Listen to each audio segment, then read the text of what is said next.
Chief justice of India DY Chandrachud की bench ने supreme court में जम्मू कश्मीर से आर्टिकल 370 को हटाए जाने के फैसले को चुनौती देने वाली 23 याचिकाओं पर सुनवाई करते हुए एक बड़ी टिप्पणी की है।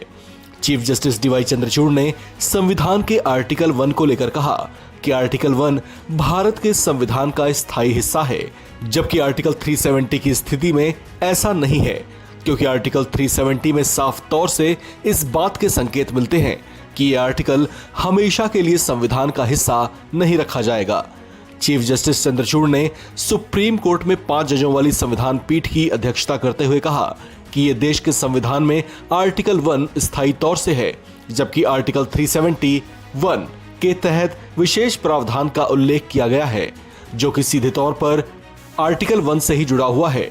आर्टिकल 1 किसी भी स्थिति में हमेशा से लागू था। यह संविधान का अंतर्निहित हिस्सा है।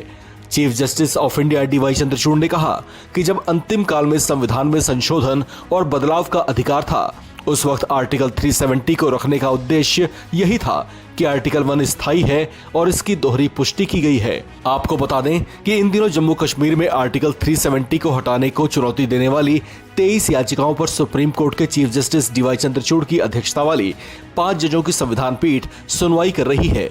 इस संविधान पीठ में जस्टिस चंद्रचूड़ के अलावा justice BR Gavai, justice Sanjay Kishan Kaul, justice Suryakant और जस्टिस संजीव खन्ना भी शामिल हैं। इस मामले में सुप्रीम कोर्ट ने पिछले दिनों याचिकाकर्ताओं के वकील दुष्यंत दवे ने तर्क दिया था कि आर्टिकल 370 को आर्टिकल 373 का इस्तेमाल करके खत्म नहीं किया जा सकता था। साथ ही उन्होंने केंद्र सरकार की मंशा पर सवाल खड़े करते हुए कहा था कि सरकार ने ऐसा अपने हितों के चलते किया था। उनके ऐसे तर्कों के जवाब में सुप्रीम कोर्ट की संविधान पीठ ने कहा कि हमारा काम ये देखना है कि मामले में संविधान का उल्लंघन हुआ है या नहीं। इसके पीछे सरकार की मंशा क्या थी, ये पता लगाना हमारा काम नहीं है। जबकि आज की सुनवाई में सुप्रीम कोर्ट ने टिप्पणी करते हुए कहा कि आर्टिकल 370 में साफ तौर से इस बात के संकेत मिलते हैं कि यह आर्टिकल हमेशा के लिए संविधान का हिस्सा नहीं रखा जाएगा। सुप्रीम कोर्ट की ऐसी टिप्पणी से याचिकाकर्ताओं को झटका लगा है, क्योंकि वे चाहते थे कि जम्मू कश्मीर में किसी भी तरह से पहले की तरह यथास्थिति हो जाए, जबकि जम्मू कश्मीर से 370 के खात्मे के बाद उसकी राजनीतिक स्थिति बदल चुकी है। जम्मू और कश्मीर को अब केंद्र शासित का दर्जा मिला हुआ है। आपको बता दें कि जम्मू कश्मीर से आर्टिकल 370 को साल 2019 में रद्द कर दिया गया था।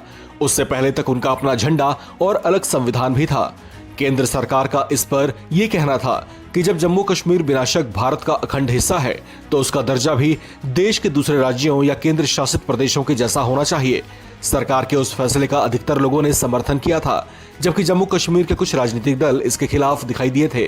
केंद्र के उस फैसले के खिलाफ सुप्रीम कोर्ट में 23 याचिकाएं दायर की गई थी, जिन पर इन दिनों सुनवाई चल रही है। इस खबर में फिलहाल इतना ही। बाकी अपडेट्स